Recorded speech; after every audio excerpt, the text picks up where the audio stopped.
सावधान ओडिशा आपण मानक स्वागत। आज हूँ 14 एप्रिल रविवार। चलतु देखने देश विदेश 25टी बड़ खबर। ता पूर्व वीडियो गोटे लाइक करूँ। चैनल नुआ थे तेज चैनल को सब्सक्राइब कर पाखे बेल आइकन दबाई ऑल नोटिफिकेशन को ऑन करूँ, जहाद्वारा एवं लाटेस्ट देश विदेश खबर आपण पाखे सर्वप्रथम पहुँचार। महिला को 1 लाख टंका सहायता प्रदान करने को घोषणा करती। व्यतीत पुरातन पेंशन योजना कार्यकारी कर बिहार को स्वतंत्र मान्यता देवा, बिहार को 1,60,000 कोटी टंकार पैकेज अग्निवीर स्कीम शेष करने, बिहारवासी को 200 यूनिट मागणा विद्युत जोगाइबा एवं गैस सिलिंडर मूल्य ह्रास करने 500 टका पर्यंत देवाई राज्य सरकार बहन करछंती। परवर्ती खबर, बेकारी समस्या दूर करने लक्ष्य सरकार आगक बढ़ुंट।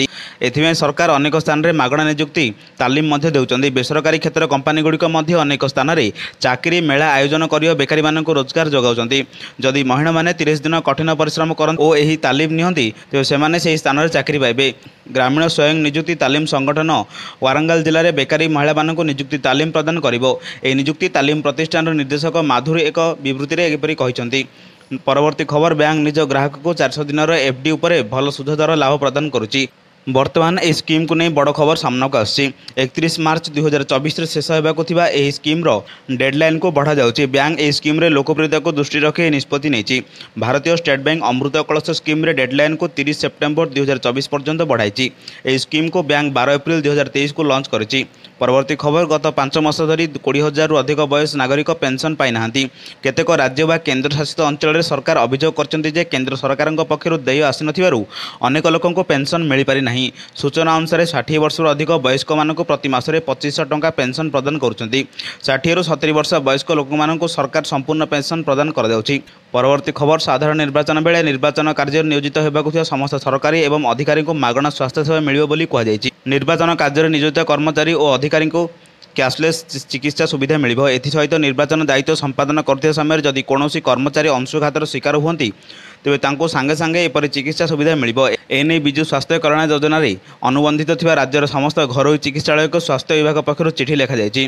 परवर्ती खबर, विपर्य प्रस्तुति त्वरान्वित करने पर भारतीय पाणीपाग विभाग एप्रिल जून 2024 एक प्राक बात्या मक मिडिल करिछि। आईएमडी महानिदेशक डॉक्टर मृत्युंजय महापात्र अध्यक्षतार नूआदिल्ली स्थित मौसम भवन में हाइब्रिड मोड्रे यह मक डिल अनुष्ठित होता। मृत्युंजय महापात्र गुरुताप कहते जे भारत में एक श्रेष्ठ प्रारंभिक चेतावनी प्रणाली और पाणीपाग पूर्वानुमान मॉडल रही।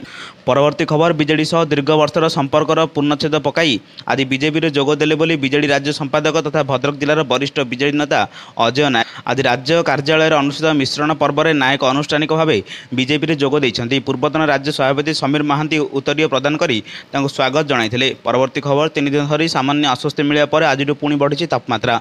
आज आसंता 5 दिन मध्य विभिन्न स्थान में तापमात्रा 6 रु 8 डिग्री पर्यंत वृद्धि पाइबा नहीं पूर्वानुमान कर आंचलिक पाणीपाग विज्ञान केन्द्र। 17 तारिख सुधा स्थिति असंभाल हो पारे बोली मध्य कही आंचलिक पाणीपाग विज्ञान केन्द्र। आज दिन 11:30 सुधा चांदबाल सर्वाधिक 36.8 डिग्री सेल्सियस होता बेले तापमात्रा तलू रही बालेश्वर। परवर्ती खबर, एणिकी श्रीमंदिर आउ पशि पारे अणहिंदू। श्रीमंदिर अणहिंदू प्रवेश रोकने प्रशासन बड़ पदक्षेप नहीं।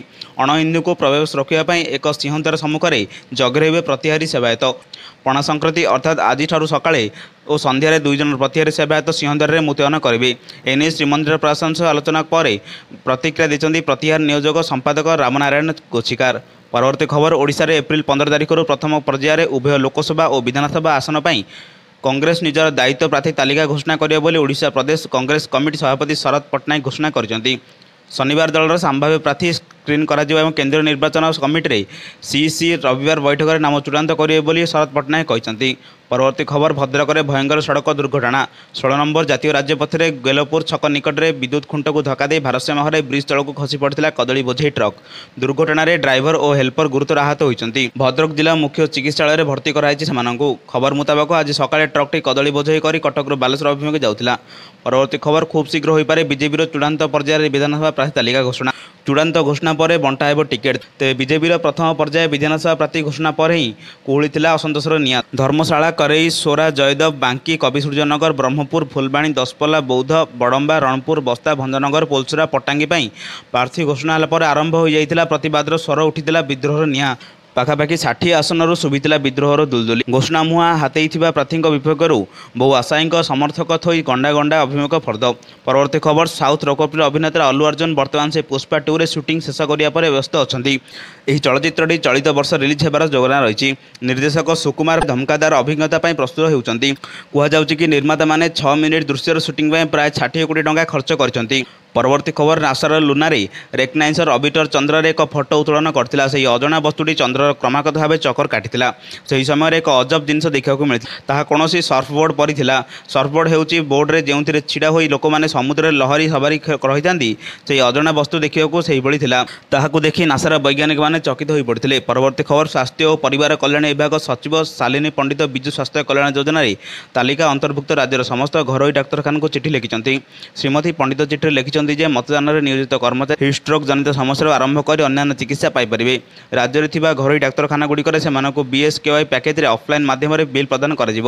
ରାଜ୍ୟରେ କୋଟି କୋଟି ଲୋକ BSKY ଜରିଆରେ ଉପକୃତ ହେଉଥିବା ବେଳେ ରାଜ୍ୟର ସରକାର ନିର୍ବାଚନରେ ନିୟୋଜିତ କର୍ମଚାରୀଙ୍କ ଲାଗି ଏହାକୁ ଉପଲବ୍ଧ କରାଯାଉଛି। ପରବର୍ତ୍ତୀ ଖବର, ଖାଉଟି ବ୍ୟାପାର ସଚିବ ନିଧିକିରେ ଏପ୍ରିଲ 15ରୁ ଡାଲି ଶିଳ୍ପର ପ୍ରତିନିଧିମାନଙ୍କୁ ସହ ଆଲୋଚନା କରି ଏହା କହିଛନ୍ତି। ଡାଲି ମହଜୁଦ ସମ୍ପର୍କରେ ଶିଳ୍ପ ସଂସ୍ଥାରୁ ମିଳିଥିବା ସୂଚନା ଅନୁସାରେ ବଜାର ପ୍ରତିନିଧିଙ୍କଠାରୁ ମିଳିଥିବା ସୂଚନାକୁ ତୁଳନା କରାଯାଇଛି, ଯାହାଦ୍ୱାରା ଡାଲି ମହଜୁଦର ଅନଲାଇନ୍ ନିରୀକ୍ଷଣ କରାଯାଇପାରିବ। ମିଆଁମାରରୁ ଡାଲି ଆମଦାନୀକୁ ନେଇ ସଚିବ ନିଧିକରେ ୟାଂଗୁନିସ୍‌କୁ ଭାରତୀୟ ଦୂତାବାସ ନିକଟରେ ମଧ୍ୟ ଏହି ପ୍ରସଙ୍ଗ କରିଛନ୍ତି। ମିଆଁମାରରେ ଆମଦାନୀକାରୀ ଦ୍ୱାରା ନୂତନ ବିନିମୟକାରୀ ହାର ଏବଂ ମଜୁର ରଖିବା ପାଇଁ ପ୍ରତିପକ୍ଷରେ ଏହି ଆଲୋଚନା ହୋଇଛି।